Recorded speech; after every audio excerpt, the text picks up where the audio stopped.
보셨어요? 좋아요, 구독, 알람 설정까지.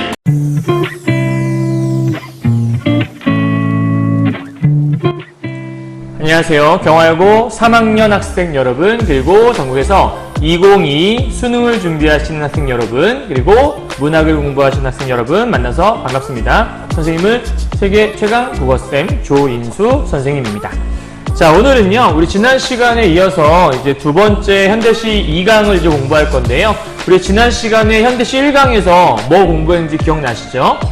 한용운의 해당화라는 시하고, 그 다음에 박재삼의 한이라는 시를 통해서 두 시의 공통점, 기다림으로 인한 어떤 원망과 사랑의 감정을 함께 담고 있는 그런 한이라는 감정을 담아낼 수 있었죠. 그래서 오늘은 그 두 번째 시간으로, 오늘은 박용철의 떠나가는 배라는 작품을 볼 거고요. 잠시 후에 요거 끝나고 나서 김용택 시인의 들국이라는 시를 또 함께 보게 될 겁니다. 그래서 사실 연계 규제인 작품들을 잘 정리하면 올해 수능에 분명히 도움이 될 거거든요. 그래서 시 한 편당 한 15분에서 20분 정도 짧게 투자해서 시 한 편을 완전히 내 걸로 만드는 그런 시간이 되었으면 좋겠고요. 선생님이 수업하다가 중간중간에 정말 중요한 팁이다 라고 말할 것들을 여러분한테 알려드릴 거니까 그런 것들을 잘 기억해 두시면 아마 조금 공부에 도움되지 않을까 싶습니다. 알겠죠? 자, 그럼 오늘 한번 이 박용철 떠나가는 배, 제목이 일단 떠나간다라는 걸 통해서 뭔가 알 수 있을 것 같은데 한번 시를 정리해 보도록 하죠.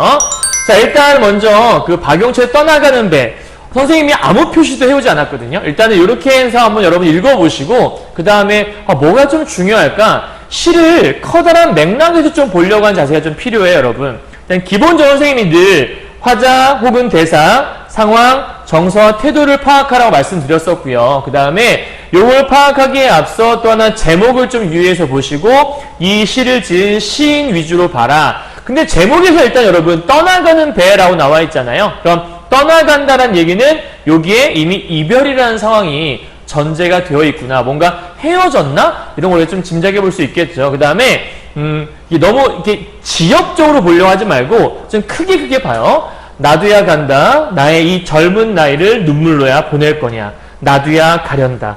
아늑한 이 항구인들 손쉽게야 버릴 거냐. 안개같이 물 어린 눈에도 빛이 나니 골짜기마다 발에 익은 맷뿌리 모양, 주름살도 눈에 익은 사랑하는 사람들. 뭔가 좀 그리워하는 모습이 나와요. 그죠? 그리고 버리고 가는 이도 못 잊는 마음, 쫓겨가는, 그리고 돌아다 보는 그 앞될 언덕이 있을까?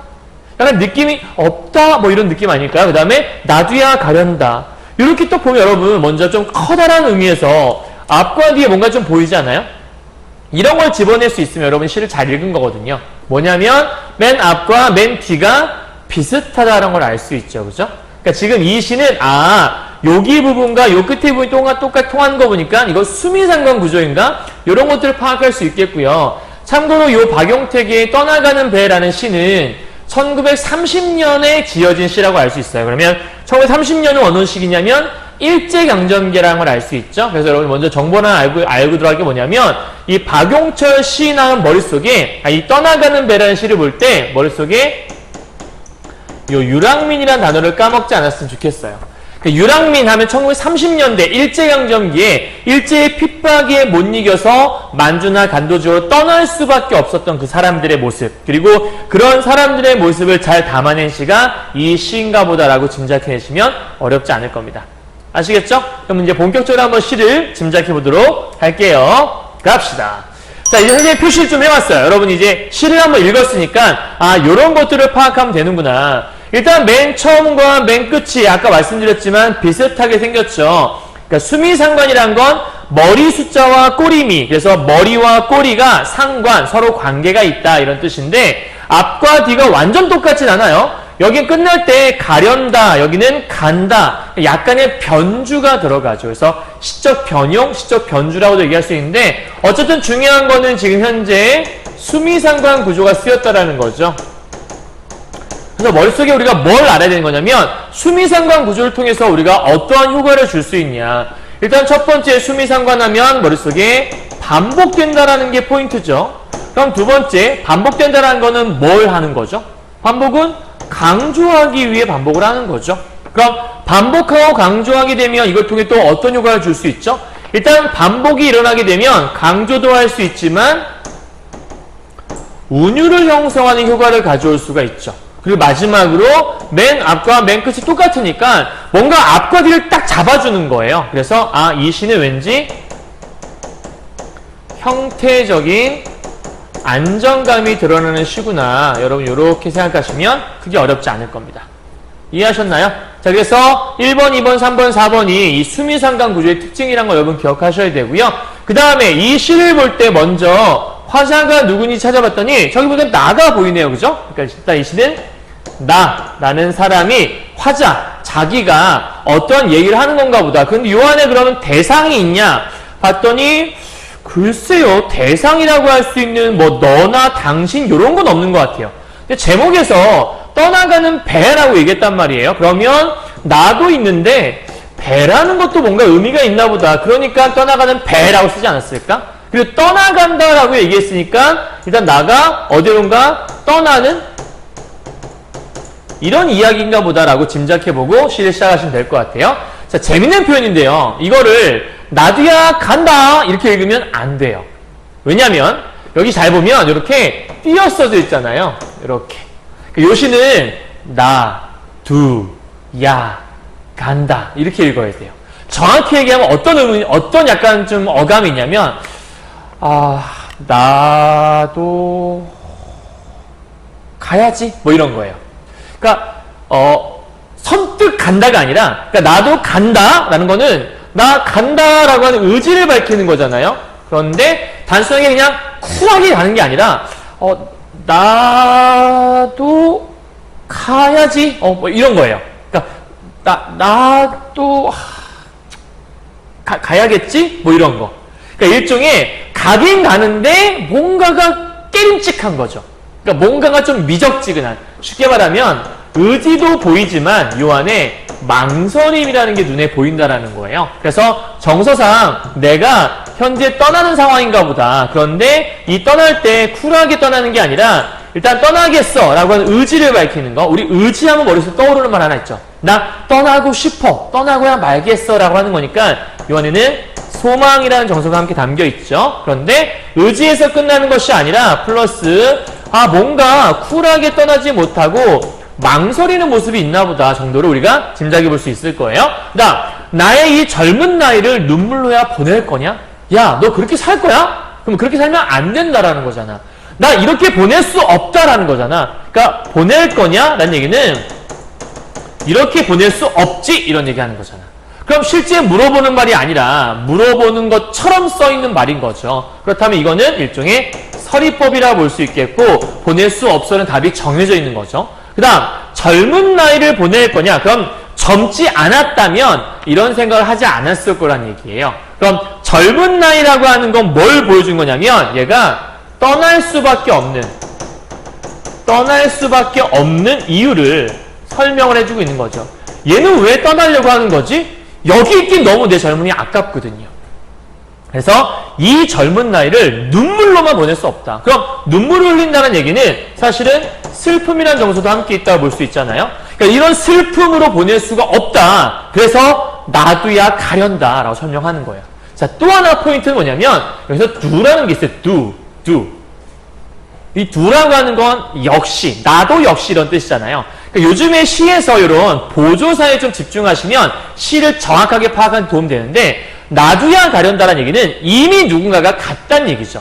그러니까 나 역시 거기에 동참하겠다라는 뜻이니까 나도라는 얘기는 나도 역시 다른 이들처럼 이런 의미를 좀 담고 있는 거예요. 그러니까 나 말고도 이미 여기를 떠난 사람들이 있나 보다 정도로 이해하시면 돼요. 자, 1년 안에서 되게 많은 정보를 캐치했어요. 얘는 지금 현재의 상황이 마음에 들지 않는 것 같아요. 그래서 여기로부터 떠나고자 하는 의지가 있어요. 그런데 그 의지를 가지고 있으나 선뜻 떠나기가 쉽지는 않은 것 같아요. 우리가 궁금해지는 거죠. 왜 얘는 그냥 쿨하게 떠나면 되잖아. 이 젊은 시기가 아깝다면서 그럼 떠나면 되는데 왜 그런 거지? 자, 그거에 대한 이유를 이연에서 밝혀주는 거예요. 가볼까요? 아늑한 이 항구. 여러분, 이 항구가 플러스일까요? 마이너스일까요? 자, 일단 수식어를 주의하시면 돼요. 아늑한 항구잖아요. 아늑하다는 건 따뜻하다 이런 의미잖아요. 그럼 이때 플러스, 이거는 플러스 의미를 갖고 있는 거죠. 자, 항구인들 손쉽게야 버릴 거냐? 그럼 항구라는 곳은 내가 머물고 있는 장소잖아요. 근데 여기를 내가 버릴 거냐라는 얘기는 버릴 수 없다라는 얘기예요. 그죠? 그럼 얘도 마찬가지로 서리법이 써 있는 건데 내가 버릴 수 없는 이 공간이 있나 봐요. 이 항구라는 곳이. 그리고 안개같이 물 어린 눈. 그럼 물 어린 눈을 합치면 눈물이 되잖아요. 그러니까 얘가 지금 여기 항구로 떠나려고 하니까 눈물이 흐르나 보죠. 이 눈물이 흐르나니 골짜기마다 발에 익은 맷뿌리 모양. 그러니까 뭔가 산의 모습을 얘기하는 것 같은데 이건 쉽게 말해서 여기 있는 요 항구의 모습을 얘기하는 거예요. 정확히 얘기하면 지금 이 사람은 자기가 살고 있는 이 고향을 떠나려고 하는 것 같아요. 그래서 항구는 고향의 모습을 얘기할 수 있고 여기 있는 맷뿌리 모양 역시 이 고향의 모습을 비유한 말이라고 볼 수 있는 거예요. 비유라기보다는 설명한 말이라고 볼 수 있겠죠. 그래서 지금 나는 이 항구를 버릴 거냐? 이런 발에 익은 이 맷뿌리 모양, 그러니까 발에 익었다는 얘기는 나한테 익숙하다는 얘기잖아. 그러니까 내가 살아왔던 나의 삶의 터전 같은 공간? 그러니까 이때의 고향은 내 삶의 터전을 말한다라고 볼 수 있겠고 이곳을 떠나기가 쉽지가 않은 거예요. 그래서 얘가 아까 나도 가야겠지? 이렇게 얘기를 하고 있는 거예요. 맨 마지막 하나 더. 주름살도 눈에 익은 영탄법이네요. 누구에 대한 감탄을 하고 있어요? 사랑하던 사람들. 그럼 이 사람들은 당연히 고향 사람들을 얘기하는 거겠죠. 그러니까 자신의 이 고향 사람들이라든지 이러한 삶의 터전이라든지 여기를 넣어놓고 떠날 수가 없는 상황인 거예요.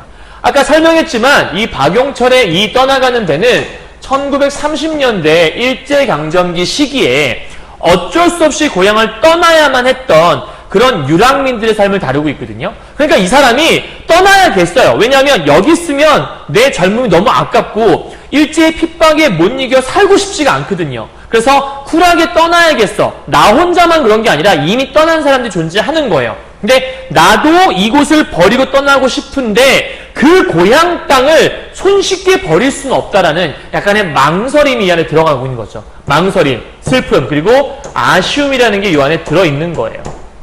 그 마음을 한 번 더 강조해주기 시작합니다. 버리고 가는 이도 못 잊는 마음. 그러니까 우리가 보통 어딘가를 버리고 가는 사람들도 그곳을 못 잊는다는 얘기예요. 그러니까 고향을 그냥 쿨하게 버리고 갔던 사람들도 고향 생각나서 미칠 것 같다는 얘기를 하는 거거든요. 근데 나는 그걸 버리고 간 게 아니라 버리고 싶지 않았는데 쫓겨가는 거잖아요. 그럼 이 쫓겨간다는 거는 화자의 현 상황을 알 수 있죠. 그러니까 얘가 원해서 가는 게 아니라는 거예요. 그러니까 지금 떠나는 거는 그냥 진짜 쿨하게 내가 여기를 막 너무 싫어서 이 조국이 너무 싫어 뭐 이런 게 아니라 그냥 어쩔 수 없이 쫓겨나는 상황이라고 알 수 있겠죠. 이런 쫓겨가는 마음인들 뭐가 다르겠니? 그 얘기는 다르지 않아. 그럼 계속해서 뭐뭐냐 라는 말을 통해서 서리법을 엄청나게 많이 쓰고 있네요. 그죠? 다 강조하기 위한 거예요. 버리고 가는 이도 못 잊는 마음인데 여기를 쫓겨가는 마음은 다르겠니? 다르지 않지. 또 하나 돌아다 보는 구름이래요. 그러니까 내가 지금 가다가 자꾸 날 돌아보게 되는 거예요. 왜? 미련 때문에. 그러니까 얘는 지금 고향을 쿨하게 버릴 수가 없잖아요. 그래서 미련 때문에 돌아다 보는데 그거를 이 바람이 슝 불면서 희살, 약간 방해한다는 뜻이거든요. 그러니까 이 바람이 이 고향 땅을 또 보지 못하게 또 막아. 그러니까 또 속상할 수밖에 없는 거야. 그래서 한번 생각한 건 앞대일 언덕인들. 자, 별표 하나. 지금 두 군데가 중요한데 하나는 내가 떠났던 항구. 그러니까 이 항구라는 곳은 현재 내가 존재하는 공간. 그러니까 나에게 뭔가 도움이 되지 않는 공간이야. 그리움의 공간이긴 하지만 그런데 여기는 언덕은 내가 앞으로 가야 할 공간이죠. 앞대일 만한 곳은 뭐냐면 우리가 비빌 만한 언덕이라고 얘기하는데 내가 앞으로 정착할 공간. 쉽게 말하면 그냥 만주나 간도 지역으로 떠나려고 하는데 가면 내가 정착할 공간이 마련되어 있을까? 있지 않을 것 같은데 라고 하는 일종의 확실함이 없는 거죠. 불확실성을 가지고 있는 거예요. 그러니까 얘가 지금 뭔가 여기가 너무 힘드니까 떠나려고 하는 상황인데 떠나갔던 그 곳에서도 뭔가 좋다라는 확신이 없다라는 거죠. 그래서 마지막에 그럼에도 불구하고 나도야 가련다. 왜? 나의 이 젊은 나이를 눈물로야 보낼 수 없으니까 나도야 갈래. 근데 쿨하게 가지 못하고 계속해서 나도 가야지. 이렇게 설명하고 있는 거예요. 그러니까 되게 정말 멋진 시죠. 이 화자의 마음을 이 띄어쓰기 하나로 이렇게 간절하게 표현할 수 있다는 건 어마어마한 모습을 지금 보여주고 있는 거잖아요. 그죠? 자, 그렇다면 요 전체적인 내용을 통해서 내가 떠나려고 한다? 근데 제목에서 떠나가는 배라고 하지 않았어요? 그러면 이때 배가 뭐라고 할 수 있냐면 아, 화자가 바로 배구나. 그러니까 떠나가는 배라는 게 결국은 화자를 의미하는 말이었구나. 이걸 우리가 알 수 있겠네요. 그러니까 배는 곧 화자를 상징하는 말이었다. 그래서 아까 항구라는 말이 있던 거구나. 그럼 항구를 봐요. 항구를 떠나려는 배가 있잖아요. 그러면 이 배가 화자라고 한다면 화자는 어딜 떠나려고 하는 거겠어요? 바로 고향을 떠나려고 하는 거겠죠. 그래서 이 항구와 고향이 통할 수 있는 거고 배와 화자가 통할 수 있다라고 설명을 하는 거예요. 이해하셨나요? 여기까지? 자, 그러면 이 내용을 가지고서 우리가 우리 선생님이랑 지난 시간부터 계속 하고 있는 게 그 흐름도 한 방에 정리하기를 하고 있죠. 한번 같이 정리해 보도록 할까요? 자, 떠나가는 배의 흐름도입니다. 요렇게 정리하시면 떠나가는 배가 한눈에 딱 들어올 수 있을 거예요. 자, 일단은 전체적인 흐름은 이해했을 거고요. 내용도 다 이해했을 거니까 한번 빈칸에 들어갈 말을 찾아보도록 하죠. 자, 떠나가는 배입니다. 일단 첫 번째 여기에 들어갈 말들을 생각해 봐야 돼요. 자, 첫 번째 조국을 상징할 수 있는 이 조국이란 말은 다른 말로 바꿔서 내가 살아왔던 고향 땅을 상징하는 공간 어디죠? 그것은 바로 항구를 얘기하겠죠. 그러니까 이 항구라는 것은 EBS 교재에서 뭐라고 설명하고 있냐면 내가 현재 존재하는 안이란 공간, 그러니까 안에서 밖으로 나가려 한다. 내가 존재하는 이 안이란 공간이라 설명하고 있고 여기에는 아쉬움, 그리고 망설임, 그리고 미련 이런 생각들을 가지고 있는 거죠. 자, 이 항구를 떠나서 이런 떠나겠다는 의지도 가지고 있어요. 아쉬움도 가지고 있어요. 하지만 뭔가 모를 두려움을 갖고 갈고자 하는 그곳이 어디예요? 그곳이 바로 앞데일 언덕이란 공간이었어요. 그죠? 그러니까 이 언덕이란 공간은 안에서 현재 내가 있는 곳에서 밖으로 나가고자 하는 그런 공간인 거죠. 이런 언덕이란 공간은 정착할 공간이지만 나에게 불확실성을 주는 공간이라고 볼 수 있어요. 하지만 이쪽에 있는 고향도 마찬가지로 좋은 공간은 아니죠. 현재 피폐해진 공간이고 나에게 어려움, 힘겨움을 주는 공간이니까. 자, 이런 항구를 떠나 언덕으로 가고자 하는 이 소재가 바로 제목에 나와 있던 배라는 소재인 거죠. 이 배는 바로 화자를 상징하는 것이고 유랑민으로서의 화자의 모습을 잘 드러내고 있다라고 보시면 되는 겁니다. 그래서 이런 화자가 가지고 있는 어떤 비애, 슬픔, 이러한 감정들을 요 안에다가 담아내고 있다. 그래서 의지와 이런 두려움과 이런 모습들을 함께 가지고 있잖아요. 그래서 결국은 여러 가지 정서가 복합되어 있으니까 지난 시간과 마찬가지로 이런 것을 통해 뭔가 한의 정서가 또 표출되고 있는 거 아닌가라고 짐작해 볼 수 있겠네요. 자, 그럼 이런 토대로 해서 우리가 이것만은 꼭꼭꼭 정리를 또 한번 해봐야겠죠? 정리 한번 해봅시다. 자, 주제입니다. 조국, 즉 고향이죠. 이 고향과 정든 이들, 고향 사람들이겠네요. 정든 이들을 떠나야 하는 울분과 비애를 표현하고 있다. 그리고 첫 번째 줄에서 의도적인 띄어쓰기를 통해서 뭘 표현하고 있죠? 망설임과 동시에 의지를 같이 표현하고 있는데 특히 의도적인 띄어쓰기는 여기에 주안점을 두고 있는 거죠. 다음 두 번째, 서리법을 통해서 물어보는 형태로 되어 있으나 뭐뭐냐라고 되어 있으나 실제 물어보는 말은 아니라 강조하기 위한 말이다. 세 번째, 수미상관 구조라는 것들은 마찬가지로 맨 끝에 자기가 하고자 하는 말을 잘 드러내고 있죠. 강조하고 있어요. 다음 네 번째, 영탄과 직유를 통해서 표현기법 쓰고 있는 거. 이 정도 여러분 찾을 수 있어야지만 시험 문제 풀 때 다 풀어낼 수 있겠죠. 되셨나요? 그러니까 전체적인 맥락 머릿속에 잘 이해했을 거고요. 흐름도도 이해했을 거고 전체 특징 잘 이해했을 거라고 믿어 의심치 않습니다. 여기까지 끝! 자, 오늘도 20분 안에 정리 한 편 했어요. 그래서 이렇게 짤막하게 20분 안에 시 한 편씩 정리해서 머릿속에 깔끔하게 정리해 주시고 이 시를 외운다기보다는 시를 볼 때는 이렇게 보는 거구나, 이러한 흐름도를 가지고 보는 거구나 정도 여러분이 이해할 수 있다면 되게 좋을 것 같아요. 그래서 선생님 수업을 들으면서 저렇게 시를 보아가는 거구나라고 함께 연습을 해가시면 좋을 것 같습니다. 아시겠죠? 자, 그러면 다음 시간에는 요 떠나가는 배에 이어서 김용택 시인의 들국이라는 시로 만나도록 하죠. 고생하셨습니다.